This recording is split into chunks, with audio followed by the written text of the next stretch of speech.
Kitob o'qishga qiziqmayapsizmi? Kutubxonaga borishni xohlamaysizmi? Keling, sizning xarakteringizga ijobiy yondashaylik. Tasavvur qiling, taqdir taqozosi bilan siz o'ta ta'sirchan bo'lib qoldingiz. Dardni yenga olmayapsiz. Har narsani ko'nglingizga olib ta'sirchan bo'lib qoldingiz.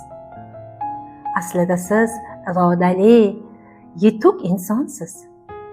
Nima bilandir ovunishingiz, dardni esdan chiqarishingiz, o'zingizni chalg'itishingiz kerak.